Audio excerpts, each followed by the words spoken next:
Bonjour, mon nom est Philippe Starck, je suis créateur, je suis designer. Et en tant que designer, il y a de nombreuses compagnies durant de nombreuses années qui sont venues me voir en disant peut-être que vous pourriez dessiner des lunettes. Et c'est excitant de dessiner des lunettes parce que c'est près de l'homme, c'est intéressant. Mais à chaque fois j'ai dit non. J'ai dit non parce que pourquoi ? Pourquoi dessiner une lunette de plus? Alors j'allais faire ça, j'allais faire ça, j'allais faire ça, j'allais faire ça, j'allais faire rose, j'allais faire violette, j'allais faire à rayures, j'allais faire en corne.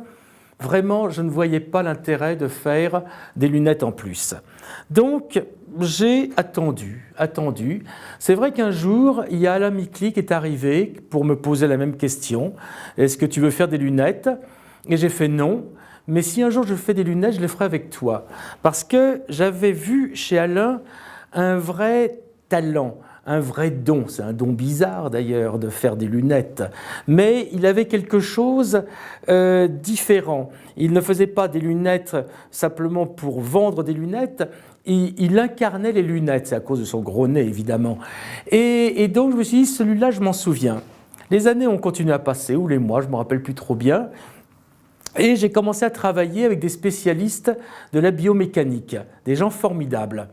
Et est apparue petit à petit la possibilité de faire une charnière qui ne soit pas une charnière, qui soit la réduction d'une clavicule humaine.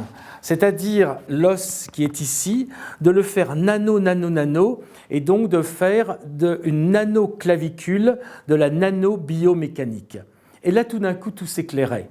Tout s'éclairait car enfin, j'avais la légitimité. J'avais la légitimité de faire une compagnie de lunettes basée sur la biomécanique et dans ce cas-là, je pouvais enfin faire ce que je voulais, ne pas faire de dessin. Parce que toute l'intelligence, elle était là et elle est toujours là et depuis des années, c'est toujours malgré tout la meilleure parce qu'il y a cette souplesse, il y a ce positionnement automatique, il y a le fait que ce produit est en harmonie avec vous-même. Alors, c'est drôle de voir qu'il y a aujourd'hui beaucoup de lunettes sur le marché avec des gros logos, des marques partout, et bizarrement, ces marques, on ne les voit plus. Et à contrario, ce petit carré est devenu très très symbolique, est devenu le drapeau d'une tribu, ce qu'on appelle la Smart Tribe, c'est-à-dire les gens intelligents qui ont compris l'intelligence du produit. Moins de dessin, moins de mode, moins de consommation, moins de surconsommation, moins de démode et évidemment moins de matière car toute la production intelligente humaine est basée sur la dématérialisation. Donc on a dématérialisé, on a éliminé les choses inutiles, les choses qui passent trop vite. On a augmenté la densité, l'intelligence de la technologie et on a fait le minimum de matière, de poids possible. Ce produit-là, je l'aime beaucoup parce que c'est plus qu'un produit. On a le prototype du produit du futur. Donc on a, comme je vous l'ai dit, l'élégance de l'intelligence et finalement l'élégance, c'est sexy.